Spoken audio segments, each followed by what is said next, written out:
Since we first started traveling in November 2022, we've stayed in 100 different accommodations.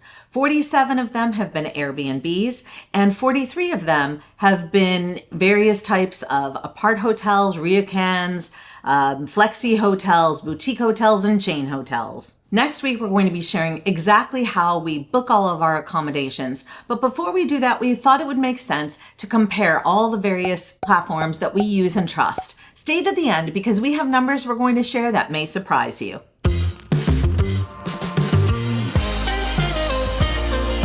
I'm Judy. And I'm Kevin. Welcome back to Finding Gina Marie, where we share our lives as full-time travelers and the connections we make along the way. We've spent over 850 nights on the road since becoming full-time travelers. That includes more than 700 Airbnb nights and 150 nights in various things like apart hotels, regular hotels, ryads, and other places. In addition to looking at the different aggregators, you really need to look at the platform too. Sometimes you can get different prices on the website versus on an app on your phone. So check out both, even for the same booking.com or hotels.com service. Cancellation worries is something that we hear a lot about, but out of those 100 stays, we have never had any type of property cancel on us. But at the same time, I was an executive assistant for 40 years before we retired. And of that time, I booked on a variety of platforms and I've had cancellations on every single one of them. So I would not use the worry about cancellation to be making the decision about whether or not to move forward with one type of property versus another. We don't book any property if we don't have reviews to look at first, but we also double check those reviews whenever we can by looking at what the Google rating is as well. We're going to go through the full list of aggregators, but there are some pros and cons that apply to all of them, so let's take a look at those first. Let's start with the pros. All your bookings are in one place, which makes it harder to lose a booking versus booking direct. If you don't remember what the hotel name is, it's very easy to lose it in your emails. You can potentially save money on meals and accommodations that include breakfast. Hotels typically have more robust security systems like surveillance cameras. Staffed hotels can address guest concerns or emergencies if they speak your language. But this doesn't apply to apart hotels and some of the other types of properties you can book on an aggregator site or booking direct. You can also filter by review score, which we usually set to either 8+ or 9+, in order to weed out the bad properties, and also by payment type, reserve now, pay later, and fully refundable properties. Now let's look at the cons. The platform may have access to a certain number of rooms or room types, so what's available here may not be the same when you search direct or on another platform. While a free or included breakfast is a really nice perk, if you have a long stay, that breakfast can feel fairly tedious after a while, and sometimes they aren't very good. That means that a cost is built into the cost of your room that you may not use.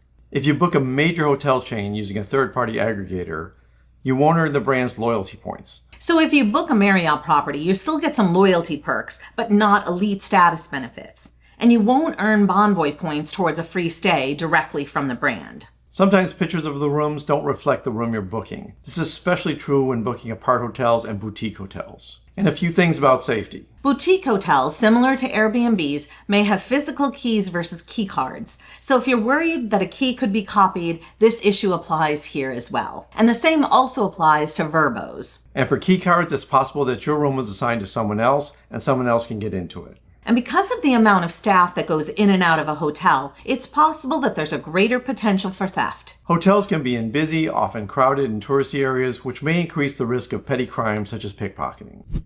Let's start with Hotels.com, which also includes Expedia and Vrbo. You earn one key dollars that can be applied to another stay. There's a lot of flexibility in property type, so you can choose a hotel or a castle, a treehouse, a cottage, etc. In most cities, we don't use this filter. They do really have a nice user interface, and their customer service has been helpful at times, especially as a platinum member. But they're still at the mercy of the individual hotels and the properties they serve. Because we really like to stay in boutique hotels, having loyalty with Hotels.com gives us some extra clout that we wouldn't have by booking those boutique hotels directly. You can search by property name to easily find the exact property for the price comparisons. And some properties allow you to pay at the property on arrival, which helps with juggling your cash flow. If you're someone who likes Vrbo, their properties are listed here and you can earn rewards. We've sometimes found properties cheaper here than on Booking.com. Hotels.com has VIP access properties that have free room upgrades, early check-in, and late checkout, along with in-state perks like free breakfast or parking. But fulfilling those perks are at the discretion of the property, and there's no recourse through Hotels.com if those properties don't offer those benefits when you check in. And let's look at the cons. Hotels.com used to have an incredible loyalty program, but that changed to the one key system, which isn't nearly as good. You also can't stay longer than 28 days in any single property at one time. And a few times, the prices were as cheap or even cheaper on my account without status as they were on my platinum account. The sort order includes a variety of factors like your own historical data, but also factors in how much money Hotels.com makes on that particular listing. You sometimes have to pay extra for non-refundable accommodations, which can add up because it becomes an extra cost per day based on the number of days you stay. You can't hone in as easily on the neighborhood you want if it's not one of those items in their pick list. While Vrbo is on the platform, there are significantly fewer Vrbos compared to Airbnb properties, and there are significantly fewer reviews,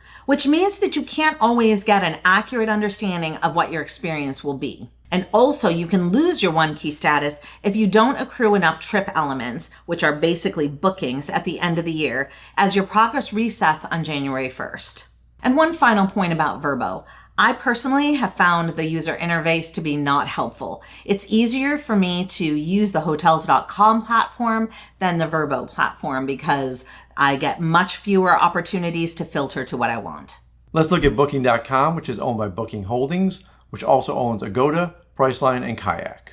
Booking.com allows you to book for a month or more and have a broad range of accommodations: hotels, apartments, entire homes and apartments, vacation homes, hostels, and capsule hotels. And some listings appear on both Airbnb and Booking, so if you object to using Airbnb, you can get some of the same properties here, but arguably, if your objection is the type of properties Airbnb has, then your objection might apply equally to using those properties here. Some accommodations allow you to pay at the property on arrival, which helps with cash flow. Properties have a general rating, but they also have a rating for their location, which is a feature we really like. Booking.com also offers an AI trip planner that offers activities and itineraries for the places you are visiting, in addition to finding accommodations.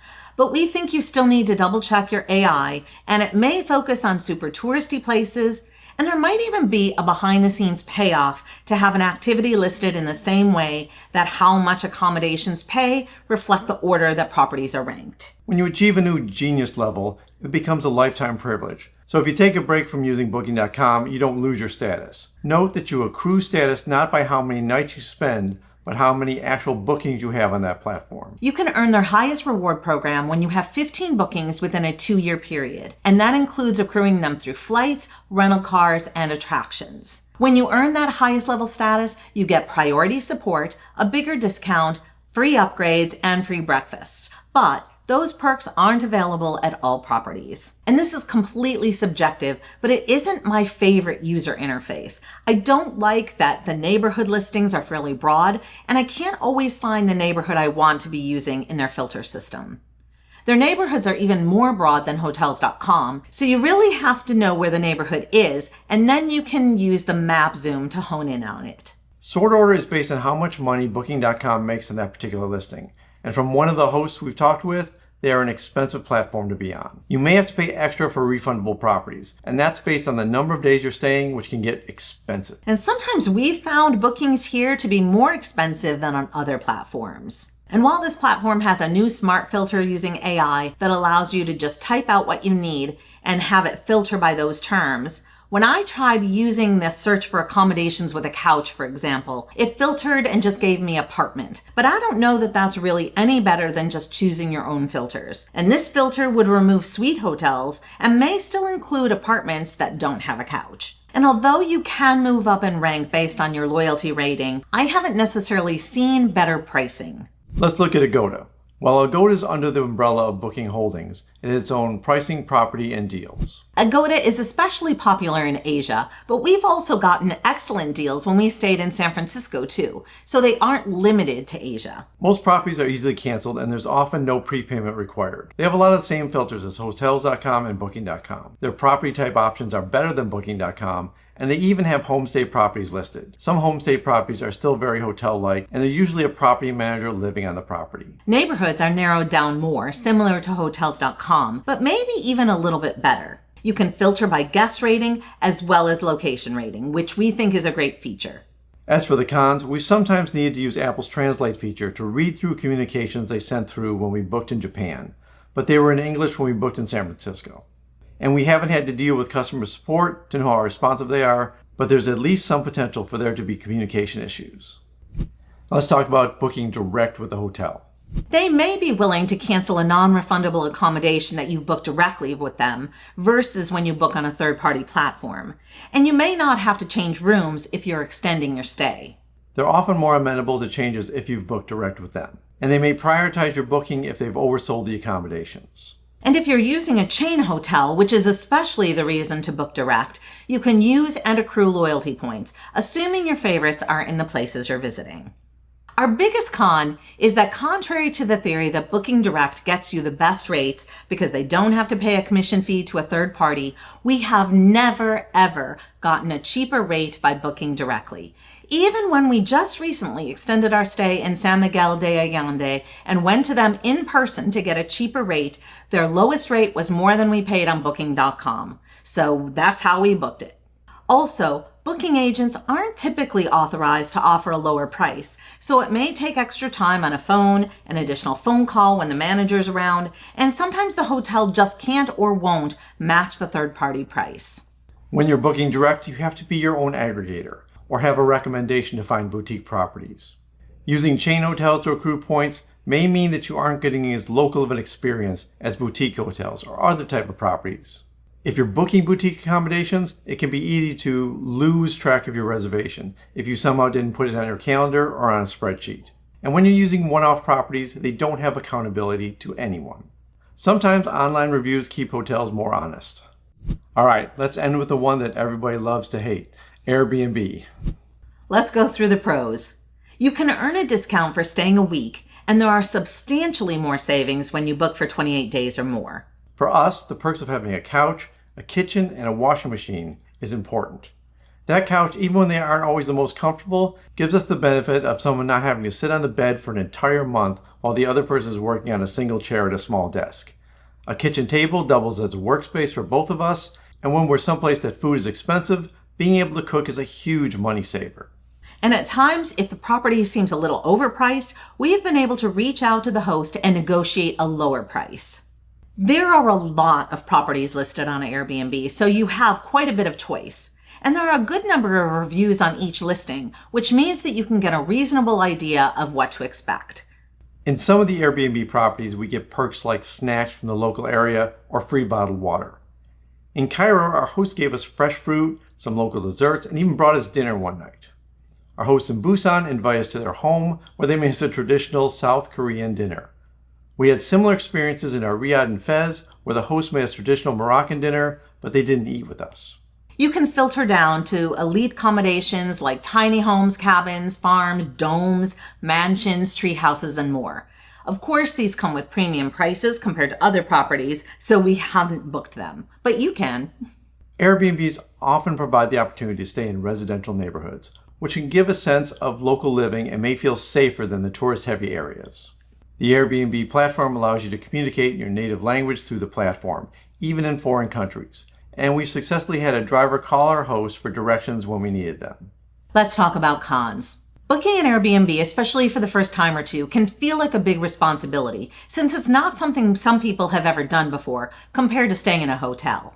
Unfortunately, in some cities, Airbnbs are restricted or prohibitive, and we always try to be respectful of that. There's also no loyalty program on Airbnb. There's an ongoing debate about Airbnb's impact on residential communities, about whether short-term rentals contribute to housing shortages and increased rental prices in popular areas. But this issue applies to any short-term residential property, including verbos and apart hotels. While some hosts allow you to split payments, half now and the other half a month beforehand or in 3 payments, there's no pay-on-arrival perk, so you can't defer the payment, which means that you have to manage your own cash flow more. And some hosts only allow you to cancel or change your reservation 48 hours after booking it. So you really have to be sure that you want that booking. For as important as a couch is to us, there's no way to filter for one. And some people claim that because guests are rated, they aren't always fair in their reviews. I think this just means that you need to read the reviews very carefully and ask questions before booking. I'm deliberately leaving a chores list off the cons list because although that's something a lot of people like to complain about, you can choose Airbnbs that don't require you to do anything before leaving, except maybe leave behind the keys. We've never done any chores beyond occasionally taking out the trash after a month-long stay. And the same is true for cleaning fees. When we look at the total cost of a hotel, I don't care what goes into the final cost. Salaries for housekeeping are built into the cost of the stay. While there's more transparency with an Airbnb, some hosts wrap housekeeping and Airbnb fees into the cost of the stay, so you're not seeing them. And at the end of the day, we really only care what our final bill is and our total cost per night. You may need to be more proactive about safety in Airbnbs by working with the host to have the key code changed each time. Let's talk about our average spend and our final thoughts. We continue to use Airbnbs due to the cost savings, but also for the conveniences of having a couch, a washing machine, and a kitchen. Yeah, we save money by using a kitchen to buy and cook our own foods. We use our couches for workspaces. We've tried to find hotels that have similar workspaces, similar conveniences, but they're really expensive when you do find those, and they're pretty rare. There are some apartments and apart hotels on the various other platforms, and we do use those on occasion, but at the same time, they don't offer the discounts that we get on Airbnb. Because we get long stay discounts and can negotiate lower prices directly by talking with an Airbnb host, we are able to average $55 per night over the course of 700 nights using Airbnbs. That's a big savings. When we've stayed in various other accommodations, mostly hotels and apart hotels, we've averaged $110 per night. We'll exclude our $452 a night in a Japanese ryokan because a traditional Japanese dinner was built into that cost. But that only reduces our average stay over 43 accommodations to $102 per night. Staying in Airbnbs versus hotels has saved us $33,000. While some hotels offer a free breakfast, it's still a more expensive stay on average. So even if we would typically spend $20 for breakfast, over the course of those 700 nights, we've saved nearly $19,000 by staying in Airbnbs over hotels. And we got the benefit of choosing a place to eat each day, because when you stay a month somewhere, that same hotel breakfast every day can feel pretty boring. Finally, when you're comparing prices, make sure you're comparing apples to apples. Just because one price seems cheaper than another doesn't mean everything's exactly the same, so read all the fine print. We've also been caught out on a couple of occasions when booking through Booking.com. We didn't realize that the property required us to pay cash when we arrived, not just pay on arrival, but in the local currency, in physical currency. And that really has been expensive for us because in some of those countries, getting money out of ATMs are throttled and you have to pay lots of fees. Thank you so much for watching. Next week, we're going to be taking you through everything we do when we book accommodations, everything we look for, and all the steps. You're not going to want to miss that. Go to findingginaMarie.com where you'll find articles, downloads, our free community forum, and you can peek at our members' benefits. Until next time. Until next time.